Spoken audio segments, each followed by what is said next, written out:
ఈ కష్టాలన్నీ తెలుసు కాబట్టే చిన్న సినిమాని నేను ప్రోత్సహించాలని ప్రోత్సహించారా? అలా ఏం లేదన్న. అంటే సినిమాలంటే ఇష్టం. ఓకే. నాకు ఈ ప్రాబ్లమ్స్ అన్నీ తెలుసు. రిలేటబుల్ అవ్వగలను. ఒక కొత్త సినిమా జనాల్లోకి రావాలంటే మార్కెటింగ్ ఎంత ఇంపార్టెంట్, ఎంత కష్టపడాలి, ఎంత తెలియాలి.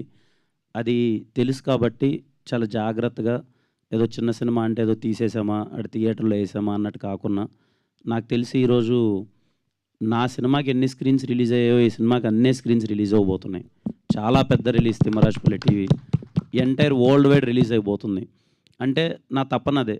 ఏదో చిన్న సినిమా అనేసి ఎక్కడో కొన్ని థియేటర్‌లలో ఏసేసి అలా కాకుండా మా డిస్ట్రిబ్యూటర్స్ అందరూ చాలా మంచి సపోర్ట్ చేస్తున్నారు. డిస్ట్రిబ్యూటర్స్ అందరూ ఇక్కడ 'దిల్ రాజు' గారు తీసుకున్నారు. అండ్ వైజాగ్ దగ్గర నుంచి 'పూర్వీ పిక్చర్స్' దగ్గర నుంచి, 'కాకినాడ టాకీస్' దగ్గర నుంచి ప్రతి ఒక్కరు 'ఉషా పిక్చర్స్' గానీ, 'భాస్కర్ రెడ్డి' గారు గానీ, 'ఒకరెండు ఈస్ట్' శ్రీనివాసం అంటే ప్రతి ఒక్కరు సార్. గుంటూరు గుంటూరు 'గుంటూరు వి క్రియేషన్స్' అంటే వీళ్ళందరూ నమ్మారు సార్. లేదు కిరణ్ ఏదో తీశాడు మంచి ఎమోషన్ అని వాళ్ళు సపోర్ట్ చేయడం వల్ల ఈరోజు ఇంత బిగ్ రిలీజ్ వస్తుంది. ఓవర్‌సీస్‌లో కూడా 'శ్లోక ఎంటర్‌టైన్‌మెంట్స్', 'వైబ్రెంట్ సినిమాస్' నాకు తెలిసి ఈ సినిమా చాలా పెద్ద రిలీజ్ అవుతుంది సార్.